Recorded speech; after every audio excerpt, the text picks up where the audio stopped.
Hadirin sekalian, selamat datang di Jakarta International Expo. Terima kasih telah memilih kami sebagai venue event Anda. Sebelum Anda menikmati acara, mohon perhatiannya terhadap pengumuman keselamatan ini. Keselamatan Anda adalah prioritas utama kami. Adalah kewajiban kami untuk menyampaikan petunjuk-petunjuk keselamatan, terutama jika terjadi keadaan darurat, seperti kebakaran, gempa bumi, terjebak di lift, dan listrik padam.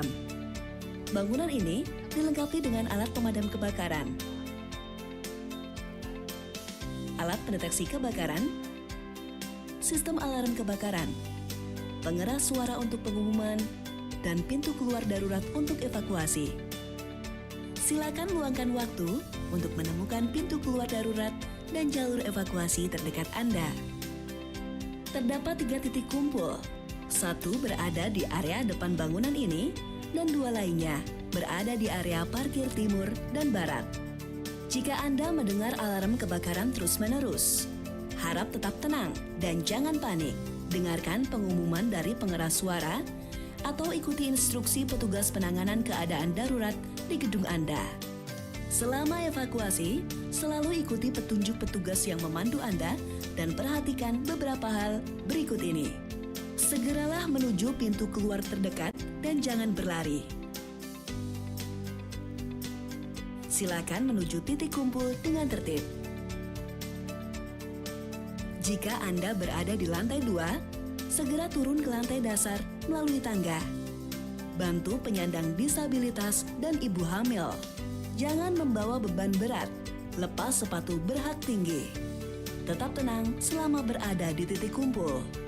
Dan jangan kembali masuk ke dalam gedung kecuali petugas kami menyatakan aman untuk melakukannya. Jika terjadi gempa, lakukan hal berikut ini. Jangan panik dan lindungi kepala Anda dengan tangan atau benda. Cari tempat berlindung yang kokoh berdasarkan prinsip segitiga kehidupan. Setelah gempa reda, segera keluar dari gedung dengan dipandu oleh petugas penanganan keadaan darurat. Jika Anda mengalami terjebak di lift, lakukan hal berikut ini. Jangan panik. Jangan membuka paksa pintu lift.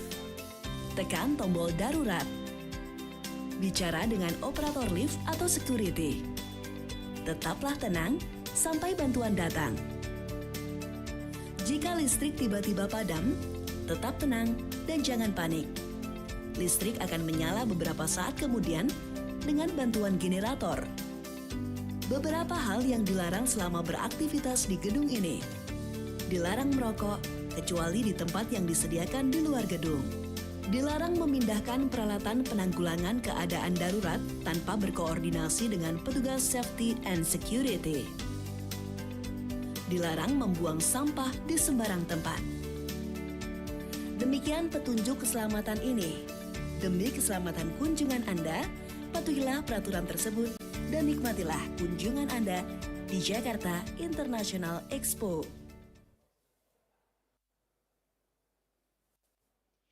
Hadirin yang kami hormati, mengawali acara pagi hari ini, marilah kita menyanyikan lagu kebangsaan Indonesia Raya. Hadirin dimohon untuk berdiri.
Hadirin dipersilakan untuk duduk kembali.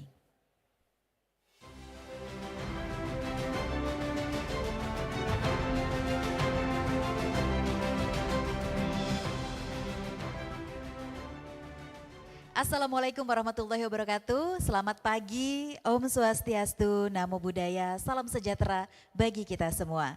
Perkenalkan, saya Firly Istighfarin selaku Master of Ceremony yang akan memandu jalannya acara hari ini. Bapak Ibu hadirin sekalian, seiring dengan pertumbuhan pesat industri kendaraan listrik dan penyimpanan energi di Indonesia, peran baterai menjadi semakin krusial dalam mendukung transisi energi nasional. Namun di balik potensi besar tersebut, keamanan baterai menjadi isu strategis yang harus dijawab secara serius. Standarisasi, sertifikasi, dan praktik regulasi yang kuat merupakan sebuah fondasi yang menjadi utama untuk menjamin keselamatan produk, melindungi konsumen, dan mendorong inovasi industri. Forum ini akan menghadirkan para ahli dan praktisi untuk mengupas aspek-aspek kunci dalam upaya meningkatkan keamanan baterai di Indonesia. Untuk memulai rangkaian diskusi pagi ini, dengan hormat kami mengundang ke atas panggung Profesor Dr. Rernat Evi Kartini selaku Research Professor BRIN dan Founder National Battery Research Institute NBRI. Kepada Prof. Evi Kartini kami persilakan untuk naik ke atas panggung.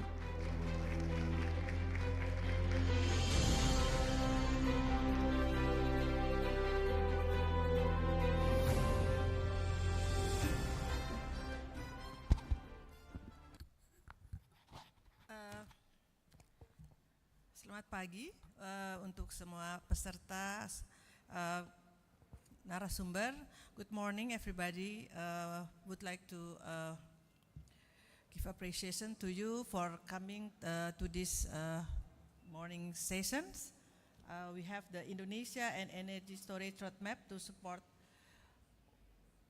102 gigawatt capacity in renewable energy, but there are some issue of safety and also about the battery itself. Allow me to speak English because maybe 4 of our speakers English. Is it okay for the audience? Okay.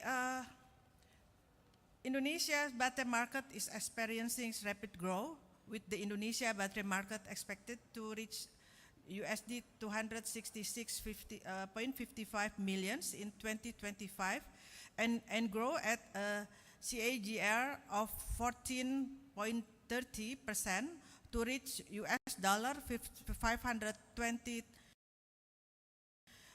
million in 2030. This growth is driven by increasing EV adoption, government incentive, and Indonesia's strategic positions as the world's largest niche producers. With major investments from global players, Indonesia is positioning itself as a key hub in the global battery supply chains. As this market expands, addressing practical safety challenges become critical for sustainable industry growth and consumer confidence. This session focuses on a real-world solution for testing, operational, safety, and recycling that are specifically tailored to Indonesia condition and market realities. So we will discuss over the current state of Indonesia battery market and manufacturing capacity, practical challenge, focus local implementation of safety standards, government initiative to support industry development, balancing international standard with local market conditions. To have these sessions, we would like to have, and we are pleased to have very distinguished speakers for today's. So I would like to invite first, please welcome Dr. Agustinus Praba Dijarkara. He is a Director of Standard Development of Mechanical Energy Infrastructure and Information Technology at Indonesia National Standardization Agency, or BSN. With over 20, yes.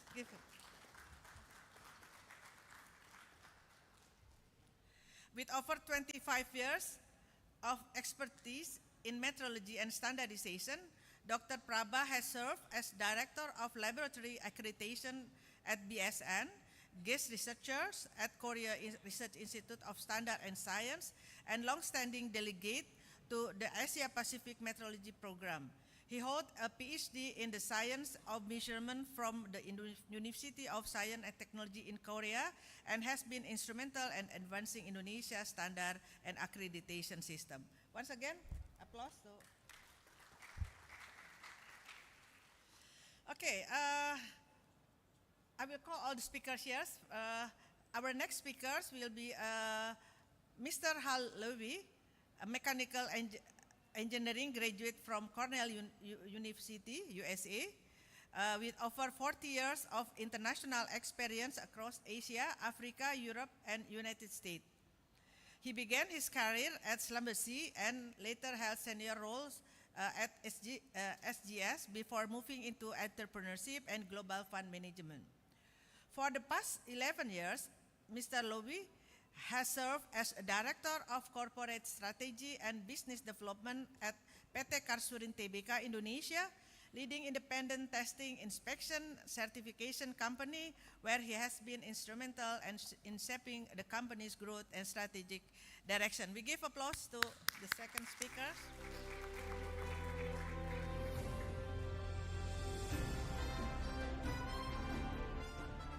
Okay, ladies and gentlemen, the next, please welcome Muhammad Firmansyah, SA, MBA, a visionary leader in Indonesia energy and battery ecosystem.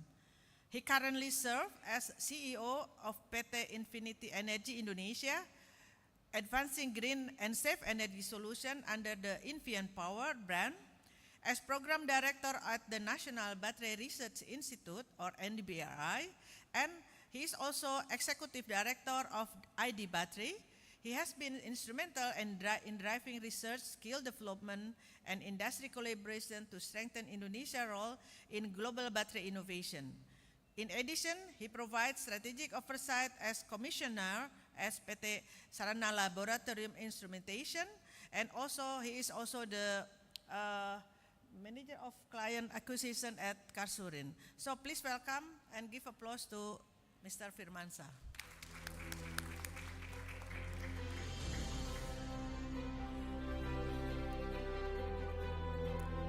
So we have also a guest who come very far away, Mr. Mark Hayter.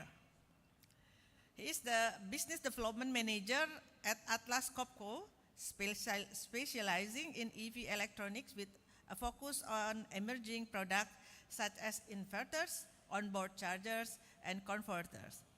With expertise in identifying new applications and market trends both globally and locally, Mark also contributes to the battery segment, particularly in small dispensing application for cylinder cell and modular concept. So he will share about the European Union strategy. Please welcome Mr. Mark.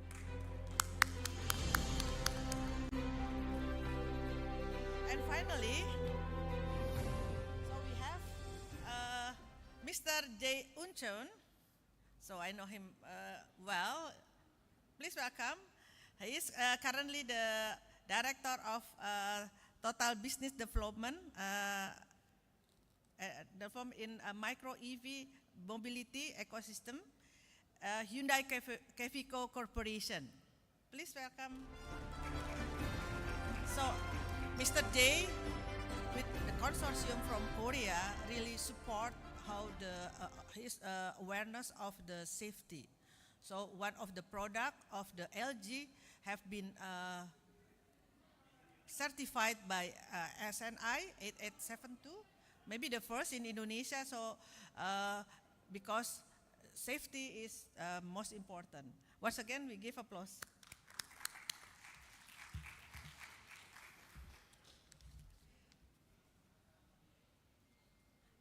Okay, the first I would like to invite Mr. Prabha to give 10 minutes presentation.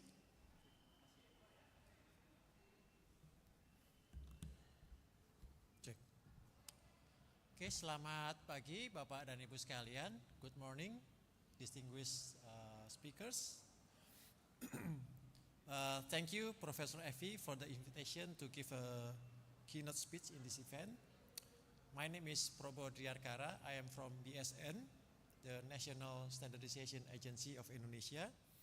Our agency is best known for our product, the SNI, the Indonesian National Standard. So I am standing here in place of Pak Hendro Kusumo, the Deputy Chairman of BSN, who was supposed to give this talk, but he is away on a meeting in overseas. So in this short talk, I will present the current state of battery market in Indonesia, manufacturing capacities, practical challenges in the implementation of safety standards, and how we can harmonize international standards with domestic market conditions. So let's start with the projection of energy demand and generation capacity up to the year 2060. So the data we got from the Ministry of Energy shows that demand will soar up to 2,000 terawatt hours by year 2060, while net zero emission generation is expected to contribute up to 700 gigawatt. And due to the non-continuous generation nature of this system, so we will need storage system for the generated energy. So this is where the BSS, battery energy storage system, and pump storage, which is supposed to hold up to 60 gigawatt. So this gives an idea of how big the demand for batteries are in Indonesia. So now let's take a look at the current manufacturing situation in Indonesia. Here we have several companies producing cells and batteries, mainly for electric vehicles, both two wheels and four wheels. So we see here one of the biggest investment so far, PT HLI Green Power from Korea, with investment value in the order of 1 billion USD.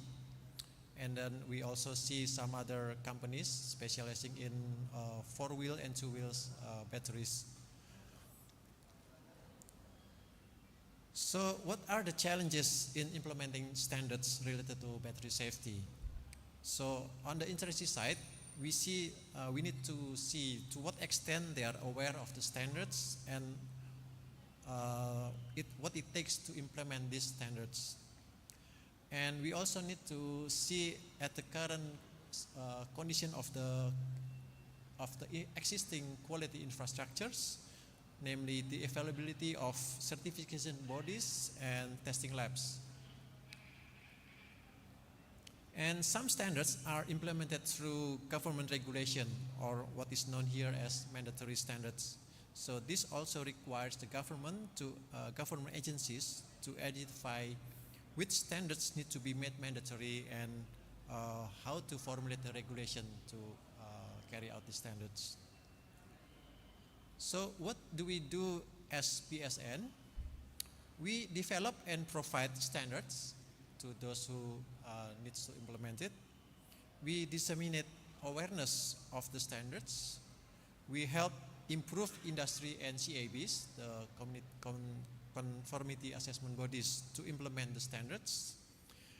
We also develop SNI certification schemes, and also we ensure traceability of measurements through calibration services through our national measurement system. And in the following slides, I'll show some information about how we harmonize international standards and the SNI.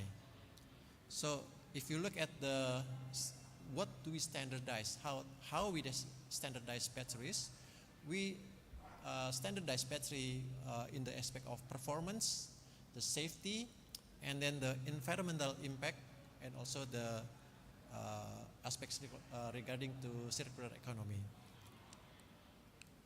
So BSN has several committee techniques, or technical committee as we call it, COMTEC, which mirrors the technical committees in the IEC and ISO. So there are four technical committees in IEC and ISO, which are mirrored by the technical committees in PSN as shown here. So there's TC for secondary cells, and then there's subcommittee 21A for batteries containing alkaline and other non-acid electrolytes, and then TC for electric energy storage, and also TC for electrically propelled vehicles. This chart shows a mapping of battery standards according to the types of material like nickel, lithium, acid, and so on, and also the areas of application like vehicle, traction, storage, aviation, and so on, and the thesis that oversees this range of applications. And the following slides shows the detailed descriptions of what each thesis do, so I will not go through one by one. So this is TC21 and subcommittee 21A for the alkalines, and then TC120 for EES, and then ISO TC22 subcommittee 37 for electrically propelled vehicles. Okay, so this second to last slide. How do we develop standards that are harmonized internationally but also relevant to the domestic needs? So according to our regulation, we can develop standards by adoptions of international standards, either by direct adoption or by modification, or if there are no existing standards, we can also develop our own standards. So we can develop standards, we can adopt standards at different level like international standards, regional, national, or even associational standard. We also develop standards according to the areas of application as well as the different aspects of the object being standardized. And last slide, here's some few practical solutions about the implementation of standards. First is how do we implement international standards following international best practices, and then development of standards through consensus. So the key word of standards is consensus. That means that it has to be agreed by the stakeholders, namely government, business, consumers, and also experts. Okay, and the last one is how we can encourage the industry to initiate the implementation of standards to ensure safety. So thank you very much for this opportunity again, and I wish the success for this discussion. Thank you.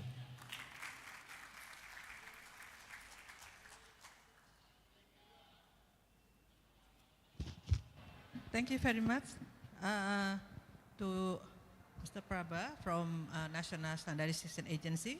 For our next speaker will be Mr. Ha. Please have that.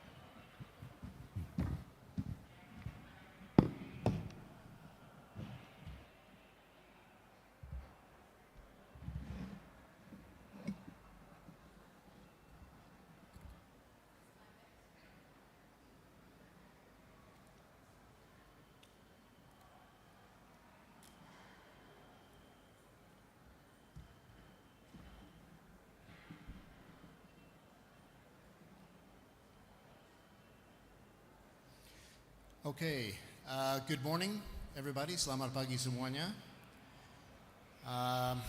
Welcome to the Battery Show. I'll start straight away. Over the past few years, we've all witnessed a remarkable acceleration in the electric two-wheeler market in Indonesia. There has been innovation, investment, and most notably policy support in the form of a government subsidy that unlocked a wave of consumer demand.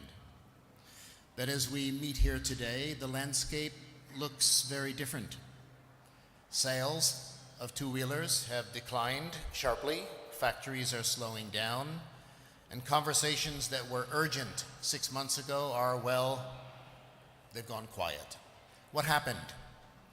The quota for the subsidy ran out, and many in the industry hit pause, waiting for it to return. But my message to you is this: if our industry only moves on the basis of the subsidy, we'll always be reacting. But if we want to build a sustainable, resilient EV ecosystem, we must prepare, even when the market is quiet, especially when the market is quiet. Let's explore why. Let's begin with what the subsidy program achieved. In 2024, the government's subsidy on electric motorcycles spurred a surge in demand. For many brands, it opened doors that previously had been shut. For consumers, it lowered the threshold to something new, to try something new. It was in many ways a very successful intervention. But the results were also temporary. By December 2024, the quota was exhausted. And by January 2025, the market had effectively stalled. The most recent figures show that EV two-wheeler sales in the first half of this year have dropped by 80%. Now, as we all know, until now, EV battery testing under UNR 136 or SNI 8872 has not yet been a mandatory requirement. So when the subsidy ended, the urgency that many felt to prepare, to test, and to improve their battery systems also faded. But here's the truth we must confront. A market built only on subsidy cannot sustain itself, and a product built only to meet the minimum cannot survive in a competitive world. We speak often about cost in this industry, cost per kilowatt hour, cost per unit, cost of compliance, but rarely do we talk about the cost of delay. Today, many players, battery assemblers, importers, brands have chosen to wait. Wait for the subsidy to return. Wait for the standards to become mandatory. Wait for the market to signal what to do next. That wait might seem rational in the short term, but over time it introduces serious risks. The risk of missing the rebound. When the next subsidy round opens, and all signs point to that possibly approaching, only the brands that are ready will be able to respond quickly. The risk of being unprepared for regulation. SNI 8872 has been considered voluntary until today, but there has been much active discussion in government circles about formalizing safety standards. Are you ready when that happens? And the risk of reputational loss. If a safety incident occurs involving an uncertified battery, the damage can be severe, not only to the brand involved, but to public trust and the entire EV environment. Let's not forget, public trust is fragile. A single fire incident or an explosion can undo months, if not years, of progress. While we pause, others are accelerating. India is moving forward with mandatory safety and performance standards for EV batteries. Vietnam is examining import control mechanisms for battery packs and modules. And in South Korea, the market is shaped not just by regulation, but by consumer expectation, manufacturer liability, and reputational accountability. As a result, Korean battery producers embed testing and certification deep within the product development cycle, not just at the point of sale. These countries have recognized that a safe and credible EV industry depends on more than incentives. It depends on standards, on transparency, and a culture of proactive testing. Indonesia, with its large and growing population of motorcycle users, has a chance to lead, not just in volume, but in quality and trust. But we must act now. Let me shift the conversation from regulation to opportunity. There's a common perception that battery testing, especially voluntary testing, is a burden, a cost center, a box to tick when absolutely necessary. But I would suggest a different view. Battery certification is not a regulatory cost, it is a strategic investment. Let me give you 3 reasons why.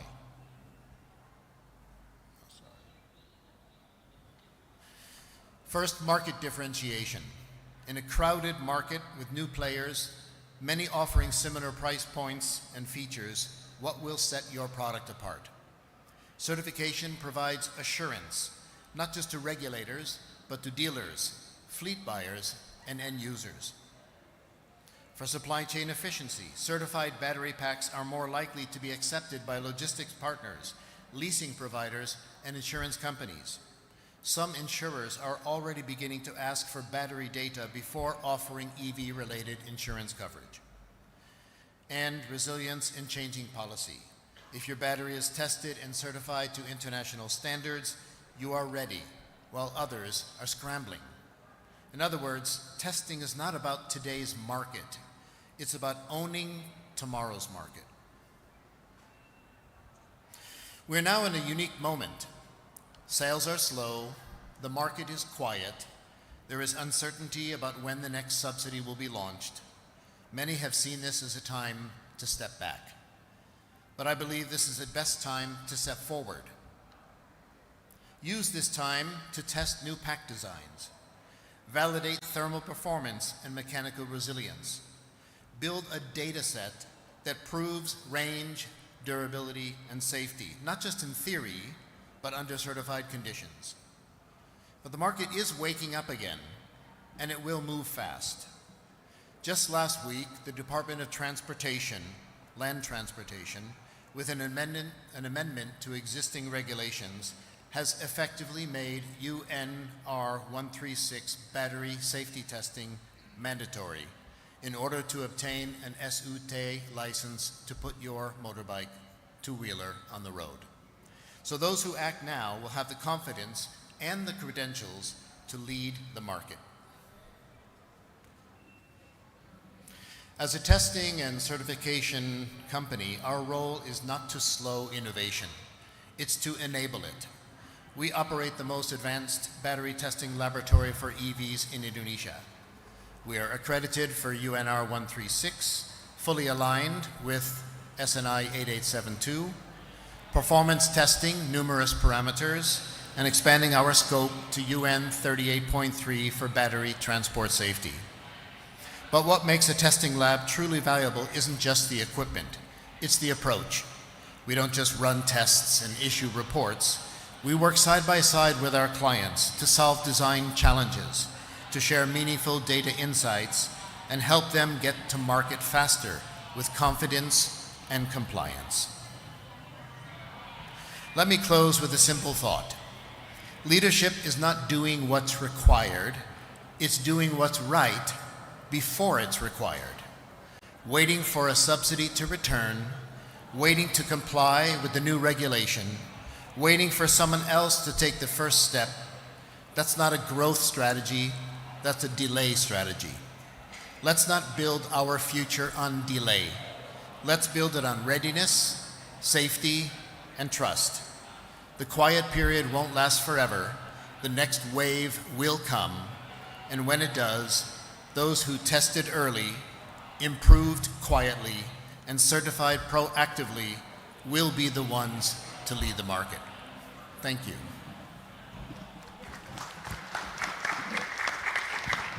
Thank you very much, Mr. Hao. I like the last word. Leadership must not be told, yeah? Has to do something it's right before it's required. Okay, for the next speakers, Mr. Firmansyah, please, you have 10 minutes.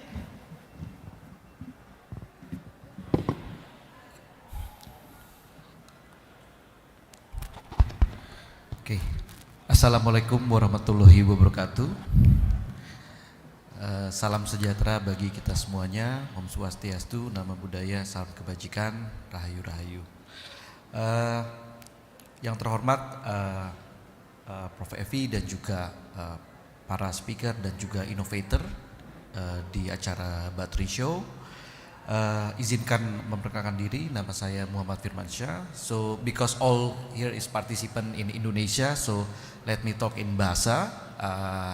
Because we are in independent nation, and I want to speak in bahasa. So selamat pagi semuanya. Perkenalkan, nama saya Muhammad Firmansyah. On behalf dari Asosiasi Baterai Indonesia, saya sebagai Executive Director dari ID Battery dan juga Program Director dari National Battery Research Institute. Mungkin izin memperkenalkan diri dulu dan bagaimana asosiasi ekosistem baterai di Indonesia terbentuk, ya. Tapi sebelum itu tadi mungkin sudah dibahas oleh BSN dan juga Pak Hao bahwa di Indonesia kalau kita lihat dari RUPTL-nya 101 gigawatt. Nah, 101 gigawatt itu apakah sebuah niscaya? Ya, niscaya ini mungkin sebuah mimpi atau bisa kita implementasikan bersama, ya, karena kita bisa lihat dari sini secara growth di EV market cukup besar target dari pemerintah dan juga reserve dari Indonesia ini sendiri untuk nikelnya kita nomor 1 di dunia dan juga tidak kalah nikelnya, coal kita cadangan batu bara di Indonesia kita melebihi 200 tahun, Bapak Ibu semuanya. Jadi pertanyaannya untuk shifting energi apakah bisa atau tidak? Apakah bisa jadi komitmen pemerintah atau tidak? Ya, itu tergantung dari pemerintah itu sendiri. Dalam hal ini di Asosiasi Baterai kita pastinya akan mendukung untuk transisi energi, ya, karena memang sudah dinikan oleh Pak Presiden Prabowo, ya, untuk target RUPTL-nya. Dan fungsi dari asosiasi ini sendiri pertama bukan hanya sekedar ajang kumpul-kumpul aja, tapi juga pertama pasti kita akan mendorong terkait dengan standarisasi di Indonesia yang mungkin tadi sudah disampaikan oleh Pak Hal, beberapa standar yang mungkin tadi baru dikutipnya hanyalah standar di kategori two wheels untuk UNS 13NM atau SNI 8872. Tapi pertanyaannya untuk standar yang lain seperti apa? Nah, ini juga kami dari Asosiasi Baterai kita menunggu standarnya seperti apa, dan ada beberapa standar, contohnya di beberapa negara sudah diterapin standar UL 9540, 9540, 1973 dan IEE 1547, IEC 62933 terkait dengan ISS. Nah, ini yang mungkin apakah pemerintah akan fokus, ya, karena pastinya untuk industri dan player ini mengikuti dari kebijakan oleh pemerintah. Dengan visi sebagai asosiasi baterai pastinya kita acting as platform untuk industri aspiration. Jadi yang tergabung di sini ada beberapa stakeholder, ya, salah satunya dari CATL Group. Terus juga ada Indonesia Battery Corporation yang juga ada dalam asosiasi ini, dan juga kita akan men-strengthening yang namanya kolaborasi all stakeholder di Indonesia, dan juga pastinya dengan kebijakan fiskal dan non fiskal yang ada di Indonesia. Pada saat ini kebijakan fiskal dan non fiskal masih kurang dan masih butuh support, ya. Dan salah satunya yang mungkin yang jadi hambatan terkenalnya mungkin di Indonesia untuk standar dan regulasi, untuk buat regulasi banyak sekali di Indonesia, gitu ya. Tapi bagaimana regulasi ini bukan jadi sebuah hambatan untuk industri berkembang di Indonesia sendiri. Ya, ini susunan dari Indonesia Battery untuk dari ID Battery ini, ya, dari member kita dari ABC, ada CATL, Huayu, Indonesia Battery Corporation dan juga Puching. Dan salah satu yang kita dorong, salah satunya adalah advokasi terkait dengan beberapa standar dan regulasi. Dengan kemarin diterbitkan surat edaran terkait dengan untuk Kementerian Perhubungan, pastinya dari ID Battery kami support 100% mendukung. Kenapa kita harus mendukung standarisasi?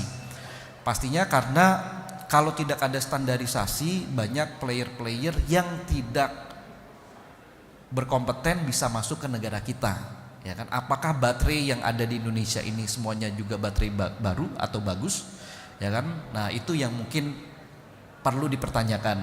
Dalam hal ini sangat mengapresiasi PT Karsurin Tbk juga telah membangun lab testing, ya, salah satunya juga pionir di Indonesia, dan pastinya dari asosiasi baterai kami support untuk melakukan pengujian, ya.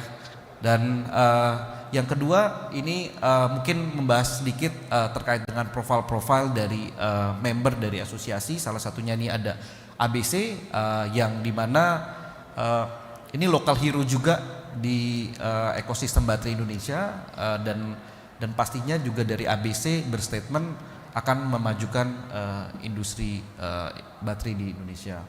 Dan juga CATL yang baru groundbreaking, Breakdown Legend, dan ini komitmen besar dari CATL Group juga untuk berinvestasi di Indonesia dengan cukup besar untuk mendukung hilirisasi di Indonesia, dan juga pastinya ketika memang dari pemerintah itu support, dan pastinya kita akan fully power juga bagaimana mengedukasi ekosistem di Indonesia.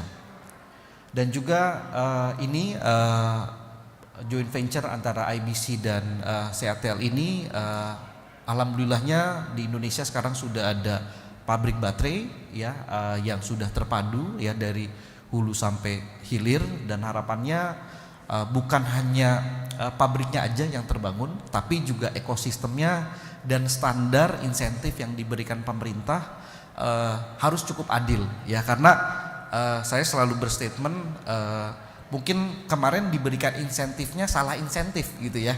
Jadi diberikannya harusnya insentifnya ke company baterai gitu loh. Tapi dalam hal ini company baterai tidak dapat insentif. Tapi tenang, company baterai cukup besar dan uangnya cukup banyak, jadi tidak butuh insentif. Tapi yang kita butuhkan sebenarnya kepastian regulasi, itu saja.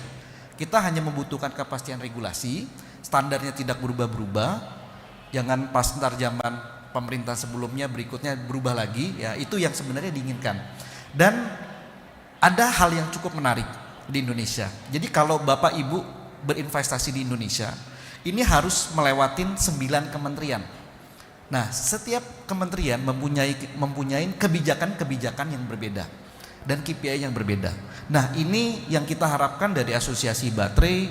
Kita ingin membuat satgas khusus terkait dengan baterai, karena di Indonesia perlu membuat ekosistem yang cukup baik, gitu ya. Jadi terlalu banyak standar dan birokrasi cost-nya itu cukup tinggi di Indonesia. Ini salah satu contohnya mungkin di beberapa negara seperti mobil Wuling REV, harganya mungkin bisa di bawah 100 juta. Sampai ke Indonesia harganya pertama kali masuk berapa Bapak Ibu? 300 juta, ya kan? Baru BYD masuk turunlah jadi 190.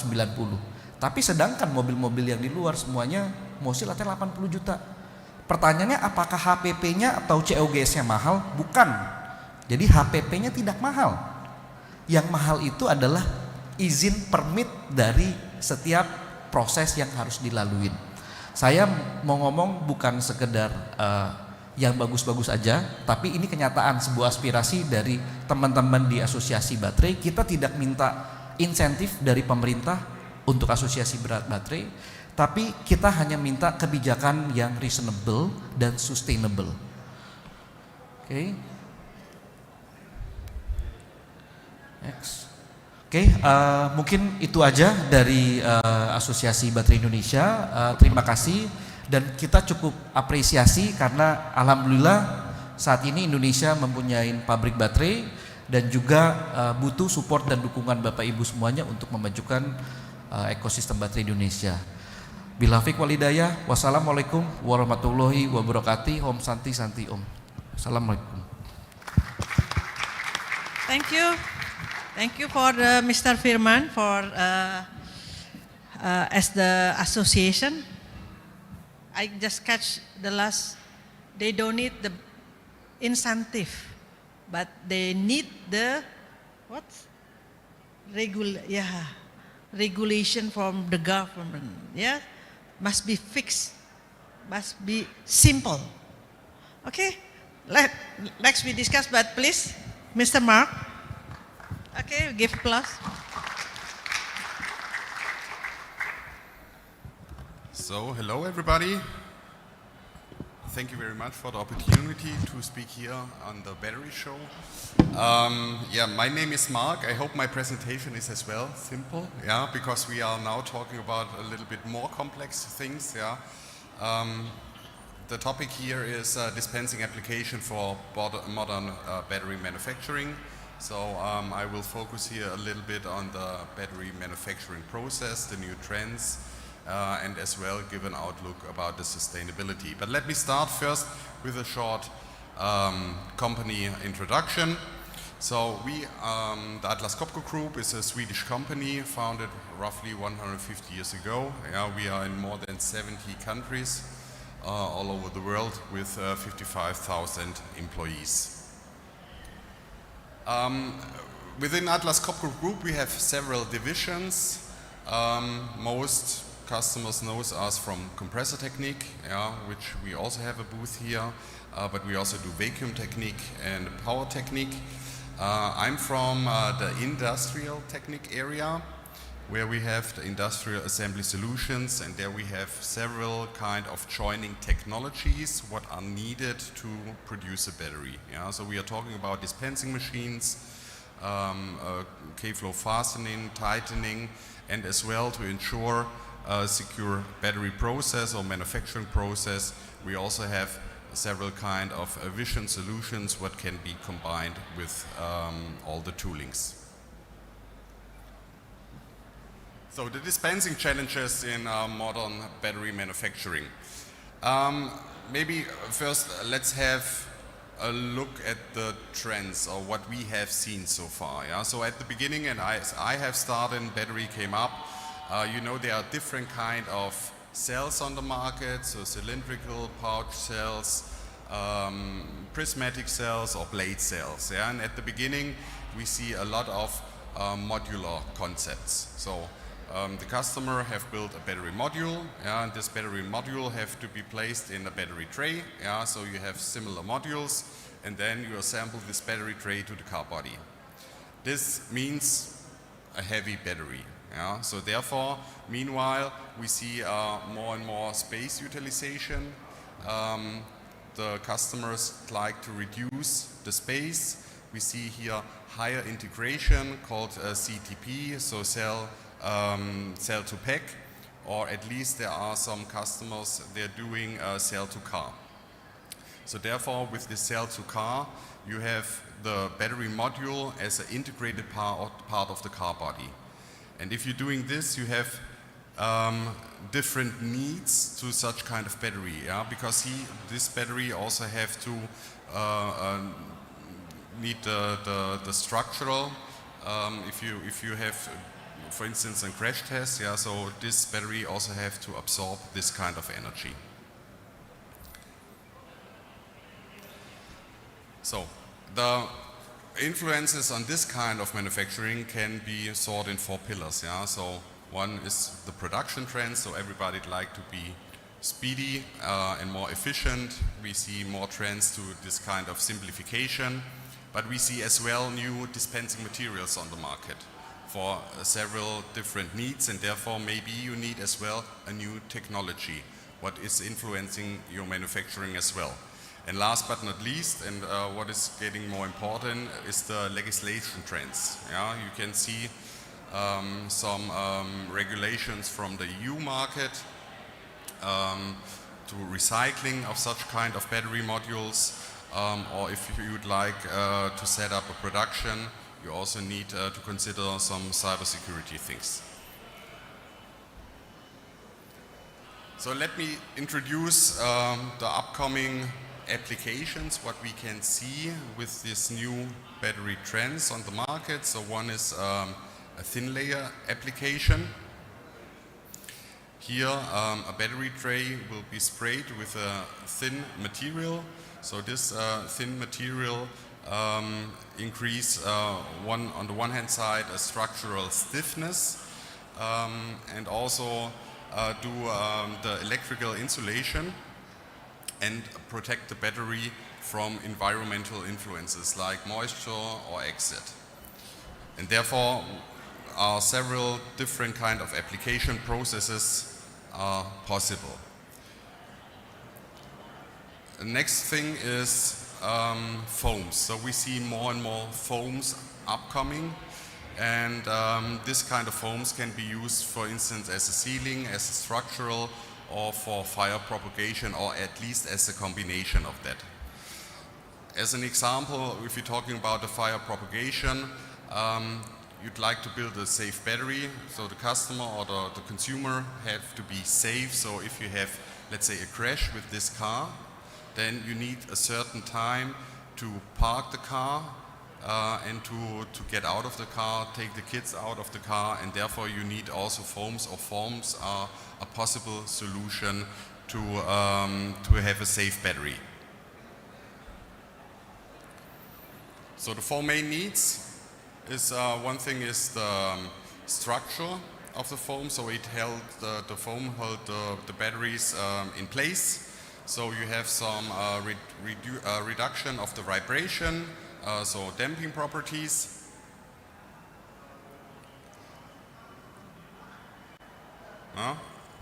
It also have some flexibility because the battery cells are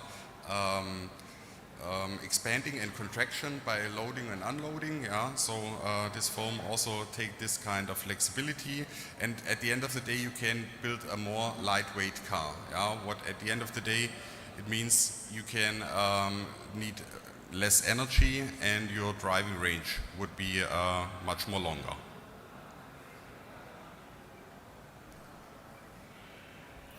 Then also we see miniaturization in all the other electrical components all around the battery. Yeah? So normally an inverter is used, an OBC is used, and DC-DC converter. And now we see that a customer is miniaturization this, put all the parts together, so therefore the parts are getting smaller. You have to consider maybe different dispensing materials, and the geometries are getting more complex.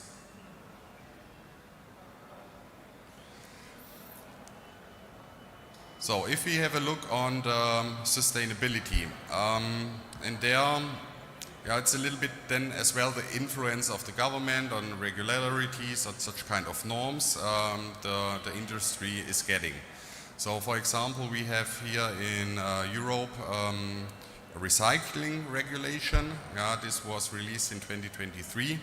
At the end of the day it says an easy exchange of a defect battery or battery cell. The topic is batteries in the past have been joined and everything was glued together. So therefore, how to maintain or to repair this. So therefore, you have new challenges here for the customers to fulfill this kind of norms. So one of the upcoming application is debonding on demand. So what is debonding on demand? At the end of the day, you have a bonding material, you do an application, and then you have you release an external stimuli to release this kind of bonding. This can be done with thermal or electrical, so that at the end of the day you can put the material. Here in the video you can see it. You can release this material. It sounds simple, but therefore the industry at least have new challenges. So you need new kind of materials. Mostly those are two component materials. What is not so easy then to apply, you have to do the complete design of the part for such kind of new applications. So we as Atlas Copco, we are working here on this kind of norms, yeah, or the solutions for the market in our innovation centers. Yeah? So there we are working together with partners from institutes or from material suppliers and customers to find here the right technology. This we do all over the world, yeah, so in 13 innovation centers. And thank you very much for your attention. Thank you. You know, I saw something that really good. You peel the cathode, the coating, it's very simple, yes? So you can take everything for the recycling. Oh, okay. Okay, next the next speakers, Mr. J is the manager of Hyundai Kefico, right? Yes. Director. Yes, director. Director of Hyundai Kefico. Hello, everybody. Selamat pagi. Assalamualaikum warahmatullahi wabarakatuh. Thank you for your attendance today, and thank you for the host, Professor Evie. And my name is Jae-un Chon, and I'm the Director of Representative Office in Indonesia from Hyundai Kefico, which is a subsidiary company of Hyundai Motor Group.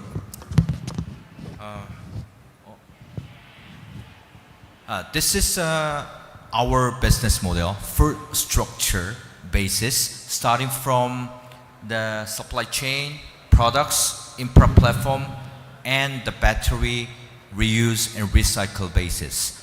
So I've been here for Indonesia for now become 4 years, and Indonesia is a world number 3 country of motorcycle. The annual sales almost reached to 7 million units, and total registered vehicle is 130 million units.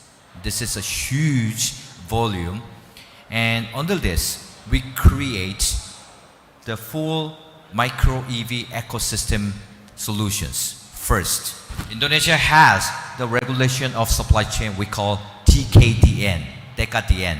So under this regulation, we fulfill the percentage of rate to follow the Indonesian regulation. So till next year, we need to reach 40% of supply chain have to be localized.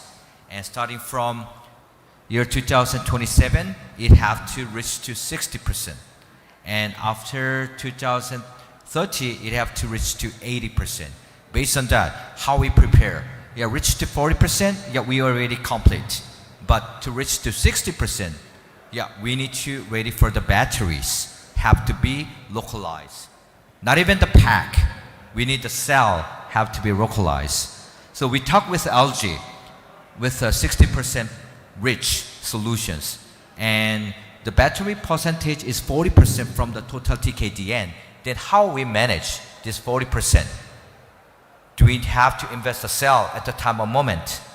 It is very difficult to decide from the cell companies. And then, how's the pack? What is the percentage of the materials and structure, the parts, and raw materials to be considered to meet the 40%? At least 12% have to reach to meet the 60% regulation. And LG give us solution that under their current the production cost of BOM basis, yeah, except cell, they will try to make it 12%. And they will invest in Indonesia to manufacture battery pack. So under this solution, yeah, we will reach 60% from year 2027. And our battery is using 48 volts system. And under support of MBRI and Casholin, Mr. Ha and Professor Avi, we finally success to get the certification of SNE 8878, right? 8872, which is a safety performance. And now we are moving to get another SNE, the re-register, together with Cashurin, LG, and MBRI, and with our consortium basis. And why 48 boards from the start of development? Because we consider for IEC regulation also. Under IEC regulation, over D660 volts is a high voltage regulation. And our business model related to BSS, battery swappable station. The concept of BSS, in any time, any occasion, anybody can touch the batteries. So we need the safety conform voltage to involve in BSS, infra development. So we choose 48 volts, but 48 volts is limited to the performance in the single battery basis. So we use series connection inside the vehicle with the powertrain systems. So we use 96 30 ampere solution in powertrains and vehicle inside. And we call this solution the high voltage, low current basis. And under this development, we find out that another efficiency solution in technology, we call heat management solution. The heat comes from current, not from the voltage. And voltage, we reach to the performance, and we lower the current. So our energy efficiency increase more than 20% comparing to high current, the battery systems. This is the solution technology we developed during the developing our ecosystem. And during the 96 systems, we can create many OEMs and many segments can use the same battery ecosystem. All these vehicles, E3 Mobility, Daedong, and MGA, Gas6, Mimo, Alessa from the vehicle side, they have a different segment for 250cc, 160cc, 125cc uses same battery systems, 96 volt, 30 ampere. We create this various segment technology to offer the variant performance and requirements in Indonesia, because the motorcycle market exists in Indonesia starting from 110cc to 250cc. Their market share exists for 96% in these markets. So we create many OEMs, many segments can be offered to the markets for the customer who use the motorcycle. And batteries, we use 48 30 ampere as I mentioned, and we are moving to Korean standard battery, which increase the battery densities to increase the driving distance of the motorcycle. Our current battery, 48 30 ampere, uses for 1.44 kilowatt per hour. We is 96, and it is a 2.88 kilowatt per hour. Can reach to 130 kilometer for one charge in eco driving mode. But in smart driving mode, it reaches to 100 kilometers. And on the sports mode, it reaches to 60 to 70. But using new battery, we call this project the Korea Standard Battery comply with Indonesia standard. According to Indonesia SNI standard, Korea standard fit with Indonesia standard. Then why these two countries share the cross certification? And which is the volume? Indonesia is a volume-wise comparing to Korea for motorcycle. Then we invest here. Then we export this Korea standard batteries to Korea to use the standard regulation. And we also cooperate with Indonesia, with Malaysia or Thailand or ASEAN countries to use same ecosystem and battery solution and standard. And Indonesia has the 50% market share of total ASEAN markets. And why Indonesia can lead this technology of standards? Using the volume here. And our consortium from Korea will invest to Indonesia to increase the micro EV ecosystem market. And standard is most important. As the seminar, are very inside of saying about safety. Because safety is the most important of EV industry. We cannot get away from the safety for internally. And we are working in this EV field. So we talk many technical and safety issue with Kashurin and MBRI for during the certification, and we successfully achieved the certification. And we will improve together to discuss more safety options to use it for the market needs and increase of these markets. And yeah, we based on nickel basis. And why we use nickel? Because it related to many issues and matters. For example, energy density. We need high density in small layout in motorcycle. Then using LFP, yeah, we cannot reach to high density because that has a limited density from the LFP because they are too heavy. And to increase the capacity, it needs to be too big. But nickel, we can make it smaller and we can make it lighter. For example, yeah, we have a 2 battery difference from 144 and 167. The weight difference is only 0.5 kg.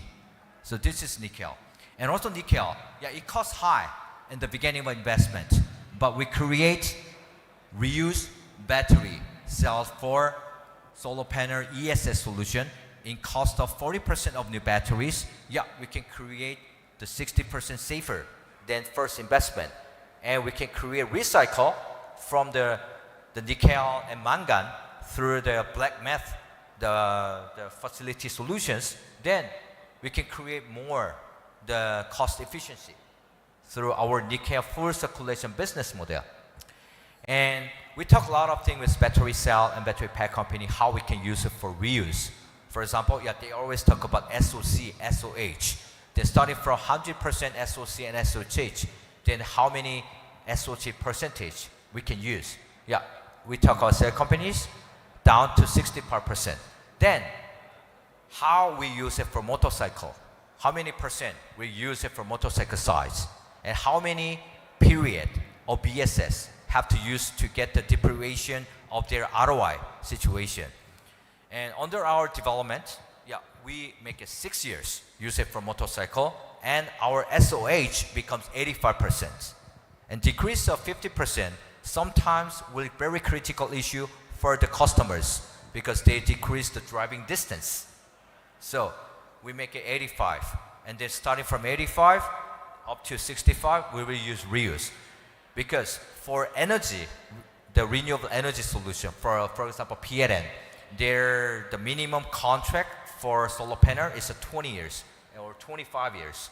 To meet with this certain period, we at least 20% of battery remaining required to make it the business development. And after it becomes 65%, yeah, we will set to reuse and we will make it another, the cost reduction solutions in this industry. So this is, yes. Maybe, yeah. So I talk too much, sorry. But I really thank you for getting into Indonesian market together with our Indonesian government partners and institute partners. And no doubt that we will success in the future together. Thank you. Thank you. We give applause to all the speakers, to Mr. J. Okay, now is the time for question, discussion. Maybe I will give for two audience who want to raise the question before we have a discussion. Any? From the side? Any question? Bisa pakai bahasa Indonesia, Bapak Ibu? Bisa nyampaikan? Okay, belum ada. Okay, so we have heard that from all the speakers, one about the regulation, yes, from the government, and then from the facility, and then also from the association, and then how the advancing technology, yes, from Mr. Mark, and also about the battery itself. So I want to ask that first to Pak Prabha. So what support is BSN providing to help local manufacturing comply without high costs? And then how can BSN work with industry to grow national capacity for battery testing and certification? Please. Oke, terima kasih Bu Evi. So BSN have some focus on currently on the small and medium enterprise. But so we have actually program to help the SMEs to set up their system to comply the standard. So at the moment, actually, we don't have a specific program for corporations, large corporations, but we do like reach out program. We talk to the industry. We involve them in the standard development. So at the moment, our focus is to how to get the industry to be aware of the standards. Okay. The other question that, as we know, BSN already released so many SNI, yes, certification, but some's not yet mandatory. How do you convince to the industry that, for example, for the safety, for performance, and the other for environment, you mentioned that should be mandatory, because that the word safety is must, yes? We cannot wait that, oh, no mandatory, oh, we don't do the testing. So how the BSN do about this? Yes. So yes, it's a difficult task, as you know. So we work with the regulator as well. So we, as I mentioned before, that at the moment our approach is by education. So by to raise awareness to the companies, as Pak Hall also mentioned, that we encourage them to implement the standard before it becomes mandatory. So because standards, by complying with standards, not only they comply with the regulation, but they can also give advantage over the competitors. So we educate them, we encourage them to implement standards, so that in Indonesian we say daya saing, yeah. So they have a competitive edge over the competition.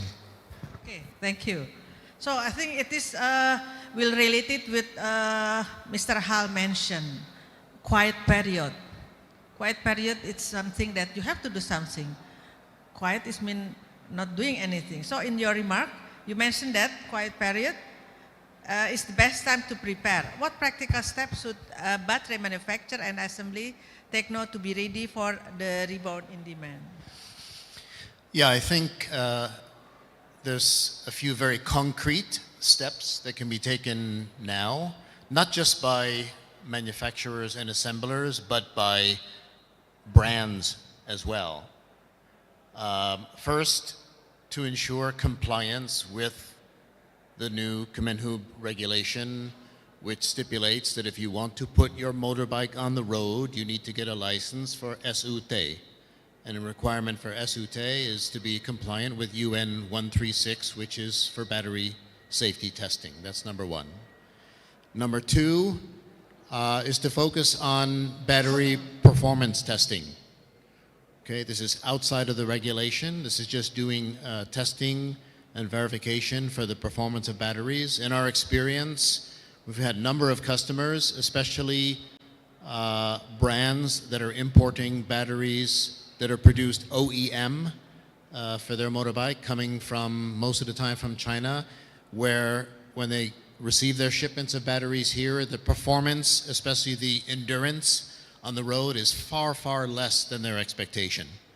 So testing batteries for performance can help not just with design during development, which is also useful, but in particular for those OEM brands that are having issues with endurance on the road.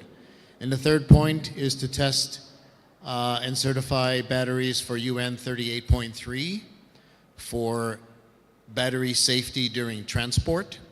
Indonesia is an archipelago.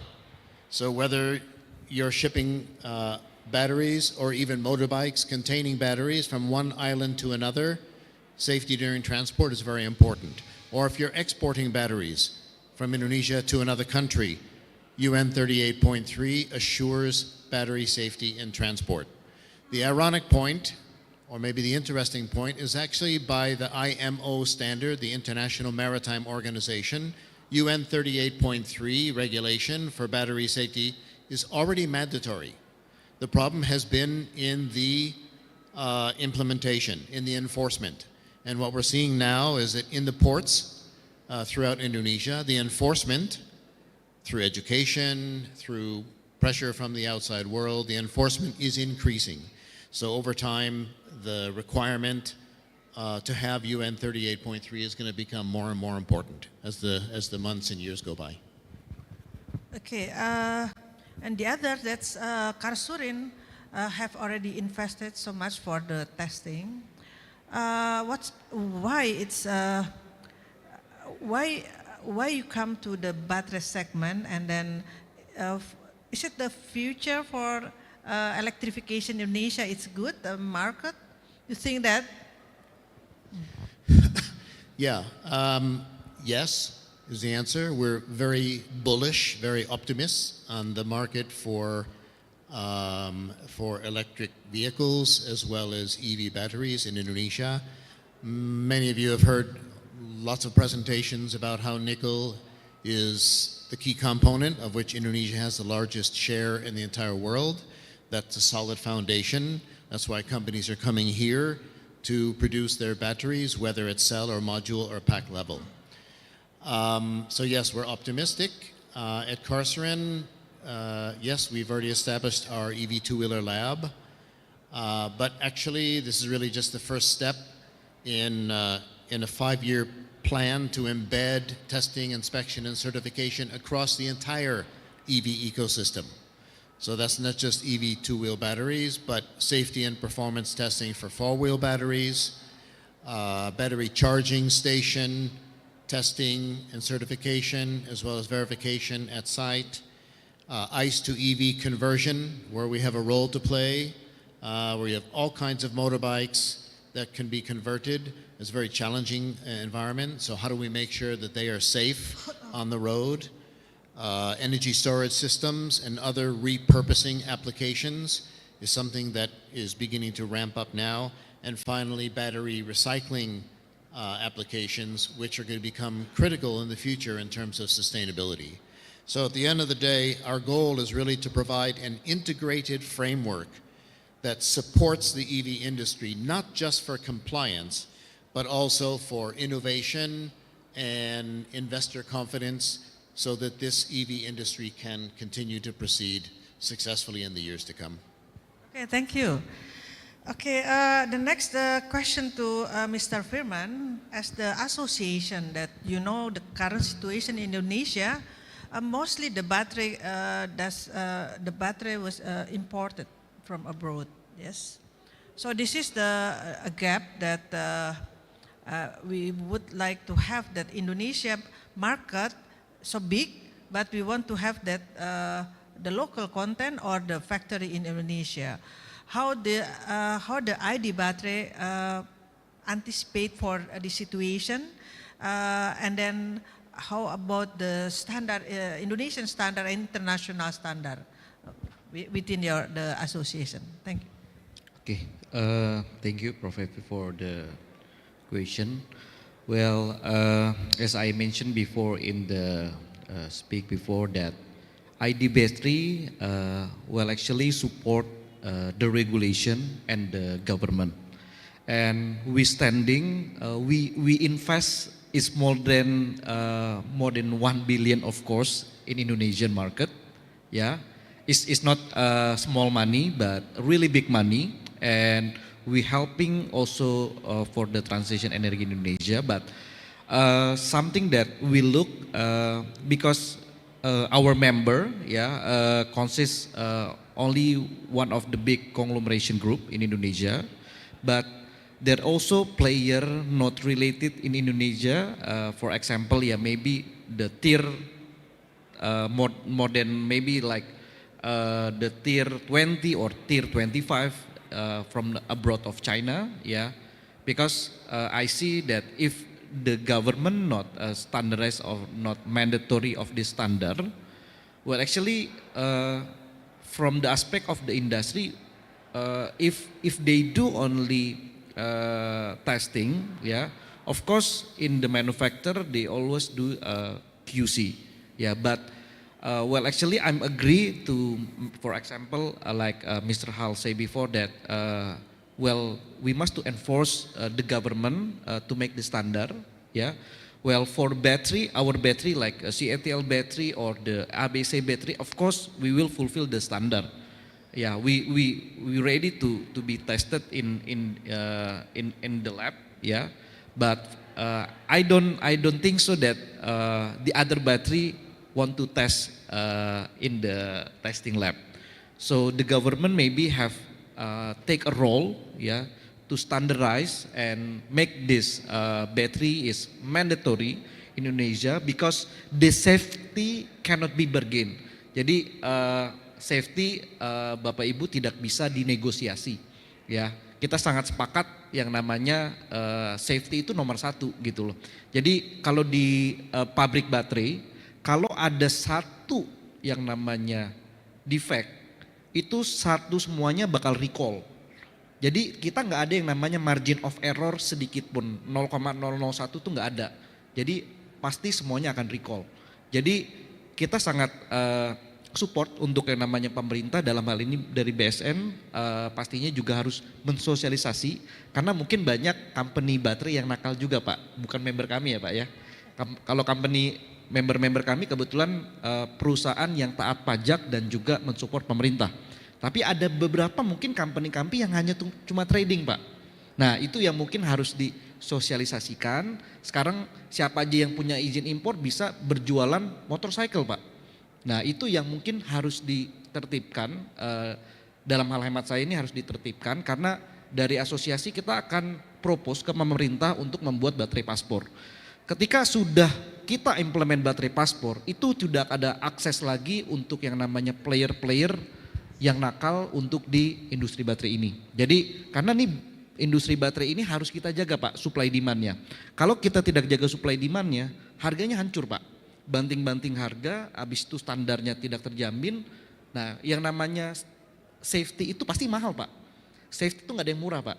Jadi itu yang mungkin jadi masukan dan catatan kami dari pemerintah sudah kucurin dana dari Kementerian Keuangan 200 triliun. Harapannya mungkin insentif bisa kasih sedikit lah ke company-company untuk yang namanya memberikan terkait dengan safety pastinya sosialisasi. Nah itu yang mungkin bisa dilakukan juga Pak. Karena saya tahu dalam hal ini pemerintah dan BSN khususnya bisa memajukan untuk industri EV di Indonesia. Mungkin itu. Thank you.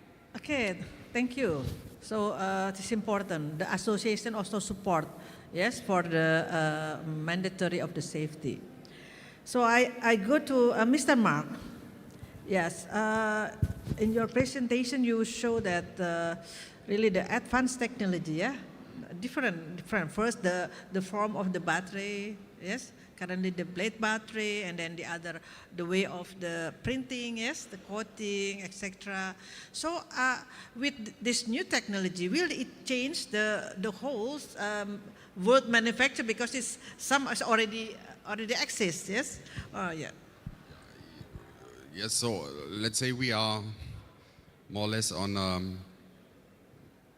a traveling to the right solution, yeah. So you see a lot of different cell types on the market, different kind of concepts, and then at least and every cell have its pros and its cons, yeah. So for instance, on the European market we see more rounded cells, while we see on Chinese market, yeah, more the prismatic or the blade cells, yeah.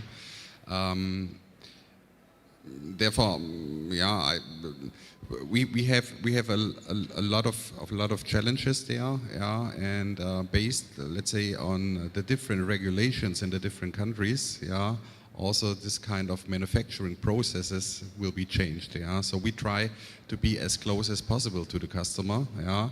To follow this kind of regulations, yeah, because it's not just to say, okay, you have to do a recyclability. Then the question is how, yeah, and how it influences, let's say, the product at the end of the day.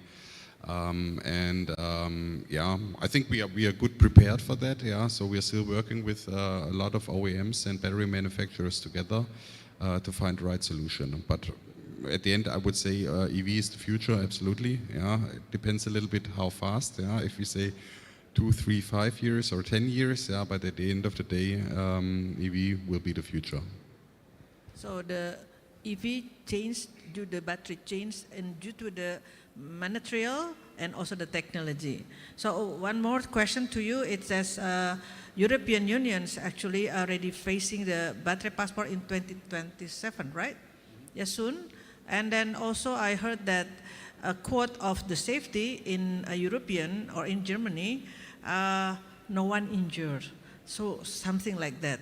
So how about the safety regulation all over in Europe? Just brief. Yeah, so there are not so much regulations, yeah, so it's a little bit not to overrule the market, yeah, to have, let's say, as well the flexibility to the companies, yeah, to develop new things. And also, I hope I say it right now, yeah, so there was this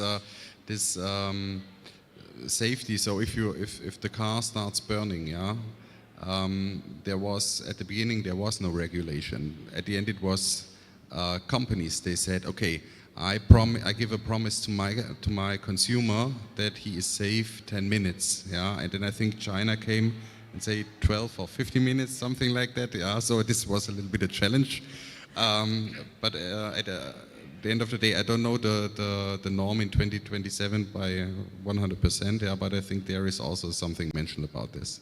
So it means that from the company itself, jadi kesadarannya itu sudah ada dari company-nya, ya Bapak Ibu.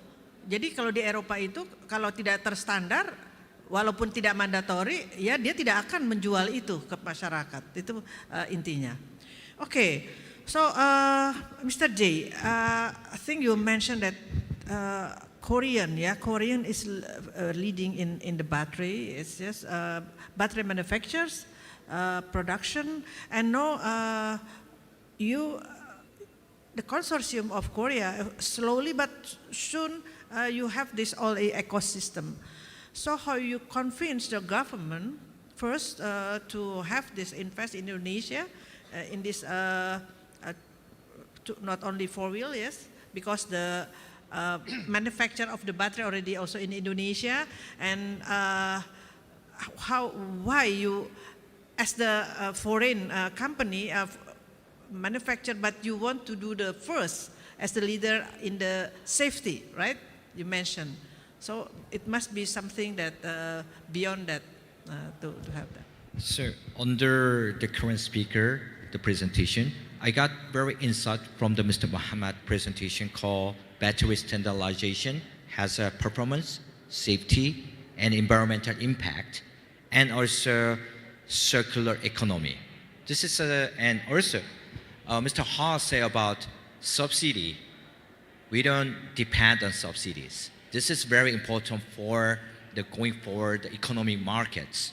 For us, yeah, our government already concerned about that investing to other countries, but it is not government to government side. There is the discussion happened is G2G, and there is a B2B side to investment.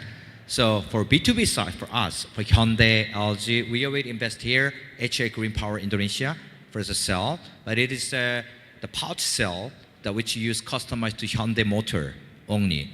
But we are talking with the cell JV to invest for cylinder cell, which can use for alternative purpose, not only for the Hyundai customized. And based on this, sometimes there is the government, the secure technology, but I think the current investment issue is not related to that. It related to economy basis. So for us, for under our consortium, government and companies related to invest in Indonesia, we consider for the same 4 categories. Yeah, performance. Yeah, we consider for automotive side, for the equivalent performance that we can give the current users, yeah, who drive 250cc, they need to receive the same performance from the EV for not only performance, quality, and the safety. And we call the durabilities and reliabilities that have to be met with this, the ecosystem and base markets. And also circular economy. That's why battery for using the KL, first we receive many burdens in the first investment because the cost is expensive than LFP most like a 30 to 40%. How we manage this cost and how we can create long-term business. That's why we manage, reuse, and recycle related business model. But if we make it even same or a little bit expensive, nickel-based battery solution is more better than others. So Indonesia is a country of nickel mining, and under this research, we can create more the cost reduction and the competitive solution because we got the raw material here, and we invested for the electric load and raw material for the cells and cell here, that we can get more cost reductions. This is why the LG and Hyundai invested here, the direct related business for the resource. So, Oh, okay, thank you. So, well, the time is up, but I want to ask all these panelists. Any question from the audience? Maybe one question? Give time. Yes, please introduce yourself and then to whom the question will be raised. Thank you, Prof. Afiq. My name is Sutanto from Giga Solusi. I think we met before. Well, my question actually is more on the, just now we are all talking about safety, right? When we talk about battery, it's about battery safety. But when we talk about EV right now in Indonesia, yes, Mark was saying the market is big, huge, but what about the safety itself? Does the government do something about it? I think we can be frank, everyone can open up the EV in Indonesia right now. None of them have automotive grade components inside there. When we are talking about battery, we talk about the BMS, not only the battery cells. The BMS is the one that controlling the battery to be balanced, to have a safety. But right now what we are looking at, I think only Hyundai, the Korean, they have that kind of a solution. But the rest of the Chinese makers, we can name 20 or more than 20 of EV manufacturers in Indonesia, but none of them are having automotive grade components. What the government will do about it? Because it's not fair to compare, let's say like Hyundai, they partner with United, if I'm not wrong, to come up with a motorbike that has an automotive standard. But Honda come up with an automotive standard. Yamaha, Suzuki, they come up with automotive standard. But what about the rest? They are not doing automotive components, and they are selling as a motorbike that have a STNK in Indonesia, right? We call it. It's not fair. Okay, well, because you asked that, understand ya pertanyaannya ya, okay? The situation that why the other country, while the other products follow the standard requirement, yes, but the other just coming, okay? So this is, so Pak, question to the government. Is there any regulation, Pak? Yeah, don't leave everything come in without any standard. Silakan. Ya, makasih. So actually, Pak Hal just mentioned here that the Ministry of Transportation, Kemenhub, they already make a regulation requiring the battery to be tested and to comply with the standard. I think that's one important step before we address all the other issues. Does that answer your question? Really, not really actually. It does not answer my question. Basically, testing, yes. You can do a lot of tests. You can impose SNI even, or for CAN, you have a certification CAN for batteries. But to my understanding, I mean, my background is electronics. So to my understanding is that in other countries, let's say we talk in Europe or in Korea or any other places, even the nearest Malaysia, before someone can actually sell automotive products, a car or a motorbike, it has to go to a rigorous testing and it has to be proven on the road itself. What the government did right now is actually open up the valve for everybody to import. Even just now, Pak Firmansyah was saying, the local players of batteries has no chance to fight. Everybody can just import a battery cell, or a battery pack. We cannot just do that. And even the BUMN, under WIKA, Gesit, I mean, we can be very open. They are just buying a module. They buy a battery pack from overseas and install on Gesit. And that is part of government. So can I answer your questions? Sure. For I'm foreigners, I'm from Korea. So what I do in Indonesia, we do collaboration, the technical assistance to Indonesian companies. You just mentioned for GAS6. Well, we are cooperating with the GAS6 using our powertrains to meet with our battery systems, and we give them the technical assistance with this automotive basis. Because we give this solution, not only the GAS6, there is a Alexa, there is a Mimo, and for the powertrain, I'm from the powertrains, but we don't want to be exclusive here. That's why we collaborate with the Dharma, which has their own investment for the powertrain here. And we give them the assistance of checklists that they can fulfill with automotive conditions. And batteries also. Yeah, you just mentioned, cell. This is the homework that we need to serve because cell invested here takes time. But pack, everybody's coming here. Correct. Not in Korea. And what they come here, there is the several options of the foreign investing coming to the foreign countries. First, direct investment. There is technical assistance, or like the JB, or tech. So under this, consigned manufacturing is one of them. So we are based on that. Most of our consortiums is working together with Indonesian companies on the base of JB, joint venture, or consigned manufacturing. All the base companies, the two-wheeler companies coming to Indonesia, they work together with Indonesia local vehicle manufacturer, like a consign, battery pack, JV, or technical assistance. Yeah. This is how we make a synergy, develop and improve together.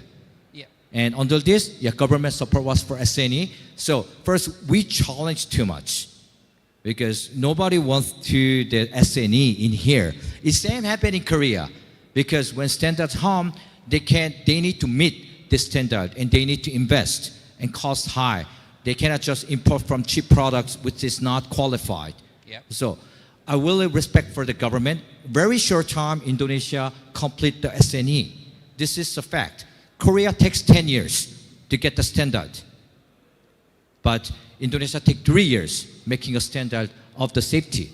So based on that, we build up together. This is the work of the company side and market side to give the feedback to government to make it the better solutions. This is what we do in Korea. That's why we make it the technical committees to discuss. But please understand, we cooperate with Indonesian companies to share the technologies and we support them to improve the quality and performance basis. Okay. Thank you. Yes, I understand that. I do work with Dharma, so I know exactly what you guys are doing with them. Yes, it's very helpful when the battery manufacturers can invest in terms of technology transfer to the local companies. But my question is actually on the government side. What will you do to really enforce this to the manufacturers locally to really do the being transferred from the LG or other companies to Indonesian companies? I think your question is all our concern. Okay? That's right. Yeah, our concern, and then NBRI is independent institute. A dream is when safety mandatory, not only for two-wheelers, but four-wheelers. Because safety is something is important. And the other quality also, yeah. So maybe we will work with the government, with Ministry of Industry, Ministry of it's the Ministry of Trade, yes, Ministry of Foreign Affairs, and to discuss about this problem, because we don't want that all the cars coming and then not qualified, because who the passenger is our people, right? Yes. So we have to protect them, yeah. So the others that we hope that facility like Karsurin will be also for EV in the future, right? Yes, because if you ask the question, is not yet Indonesia the testing facility for safety in Indonesia even for battery energy storage system. Yes, so but we are working on that. Hope to go further with government. I think there are a lot to discuss, but closing statement. Maybe Mr. Firman, please short closing statement, and the other also. Maybe I will answer and help the government to think, Pak. So don't worry, Pak, because ID battery So we will prepare the roadmap for you and standard and all the incentive. So we will have a complete roadmap until maybe 2030, how to develop the standard. Especially we want to develop a battery passport. So number one, so the game plan in the abroad is using the battery passport, Pak. It's like a birth certificate for the battery, ya.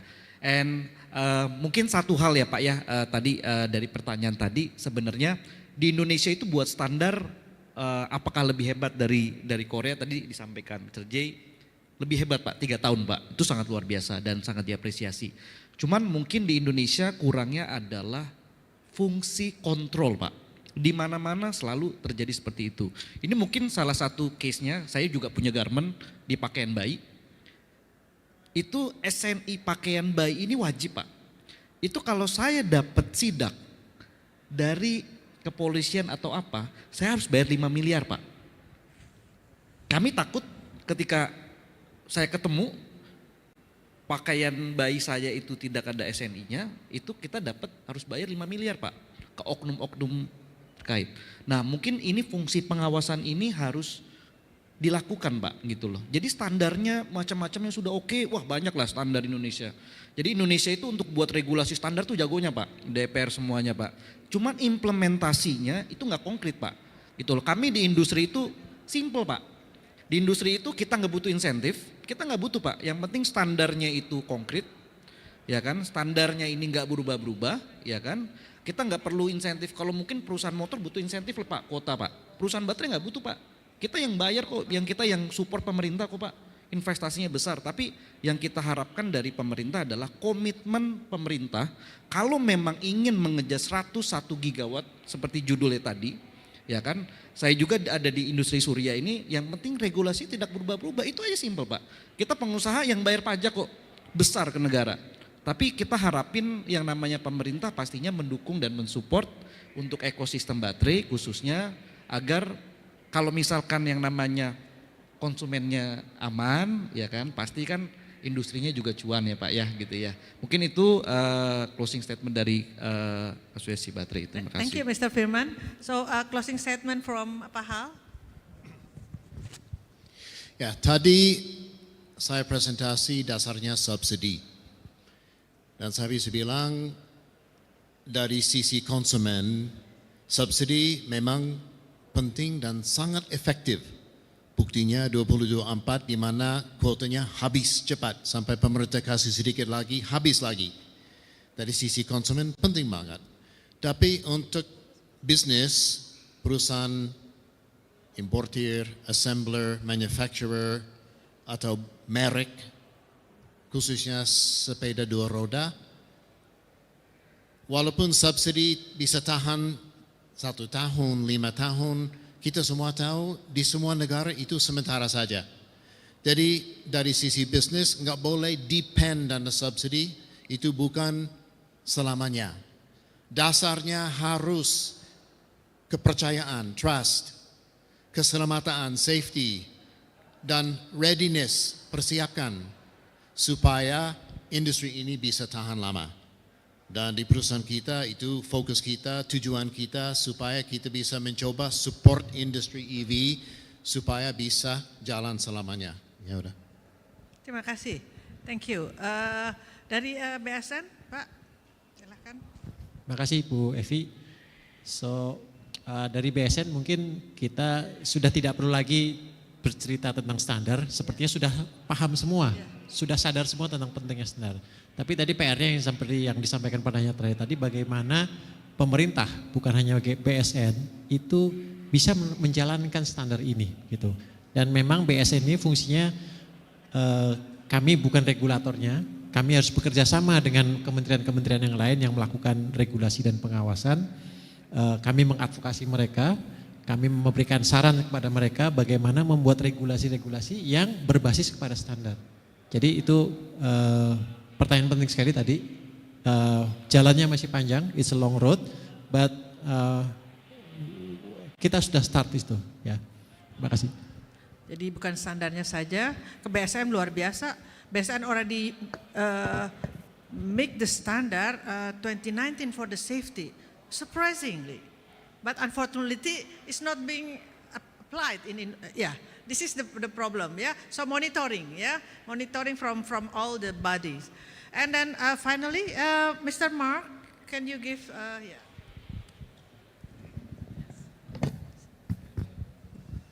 A statement to his question, or? The statement to, yes, that is maybe about expand in Europe to Indonesia, how, and closing Yes. statement of this, Good. So, we see here as well Indonesia as a fast-growing market, So therefore, we come here as well, We see as well the influence of the Chinese battery manufacturing, So for me, it's good to have this discussion. Unfortunately, I haven't understood the two last statements, but thank you very much. Okay, thank you. Mr. J, your last word?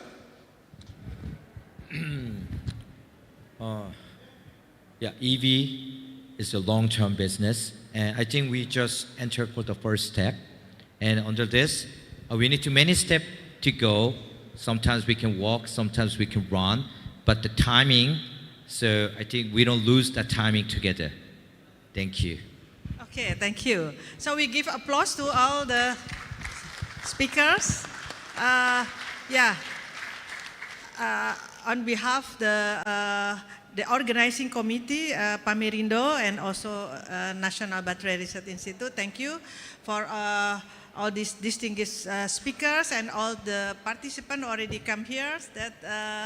So we are happy to have the discussion. I think not until here, but we need further discussion, and then make this will be implied in our future development of the battery, the EV, BSS Indonesia, and safety comes first. Before that, I want to announce that also the National Battery Research Institute, due to concern of the safety of the performance of the battery, we opened the battery school for the next week. Maybe you can play the video, yes? And then anybody who want to join and then to learn about the safety, please join with us. Mungkin terakhir.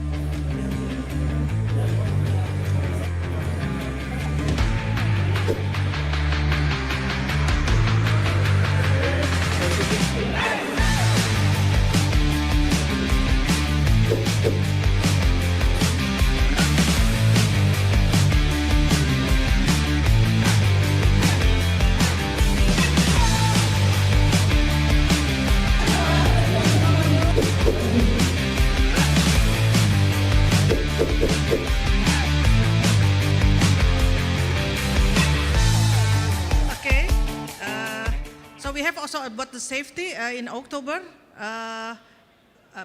practical work on the battery inside, and then about the safety, how you do firefighting to the lithium-ion battery will be in October. So let's wait for that, and I will give this back to the Master of Ceremony. Thank you. Thank you. Terima kasih kepada Ibu Prof. Evi dan para narasumber atas diskusinya yang sangat bermakna di pagi hingga siang hari ini. Untuk itu kami mohon untuk tetap berada di atas panggung. Dan kami mengundang kepada Bapak Maximilian Brunier selaku Senior Event Manager Pamerindo Indonesia dan IEE Series untuk naik ke atas panggung guna memberikan plakat kepada seluruh narasumber dan juga moderator. Baik, plakat yang pertama diberikan kepada moderator Profesor Dr. Renat Evi Kartini.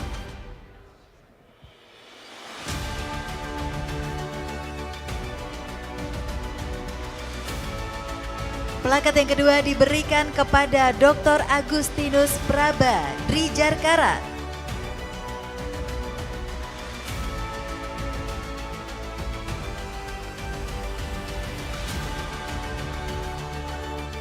Plakat yang ketiga diberikan kepada Mr. Hallovi, Director of Corporate Strategy and Business Development PT Karsurin Tbk. Berikutnya diberikan kepada Bapak Muhammad Firmansyah, Executive Director ID Battery.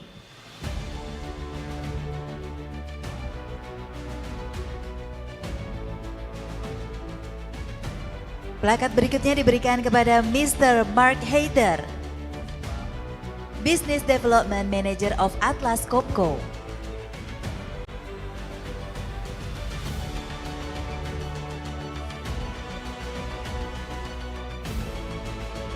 Plakat berikutnya diberikan kepada Mr. Jai Chun, Asian Region General Manager in Indonesia Branch Office of Hyundai Kevico. Lalu berfoto bersama.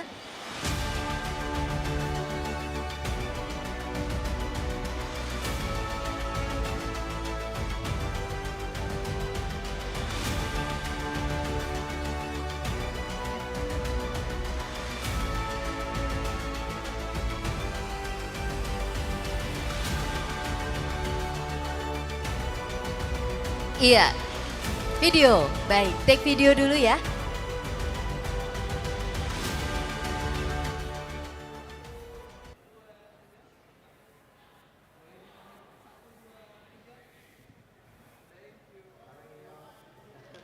Baik, beri tepuk tangan yang meriah untuk narasumber dan juga moderator kita pagi hingga siang hari ini.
Ya, hadirin sekalian, demikianlah agenda pagi hingga siang hari ini atas nama NBRI dan Indonesia Energy dan Engineering Series. Kami mengucapkan terima kasih banyak yang sebesar-besarnya kepada para narasumber, moderator, serta seluruh hadirin yang telah berpartisipasi. Dengan standarisasi dan regulasi yang kuat, kita berharap industri baterai di Indonesia semakin aman, berkelanjutan, dan berdaya saing global. Untuk itu saya Firly Istighfarin bersama dengan kru yang bertugas di pagi hingga siang hari ini pamit undur diri. Sampai jumpa di sesi berikutnya.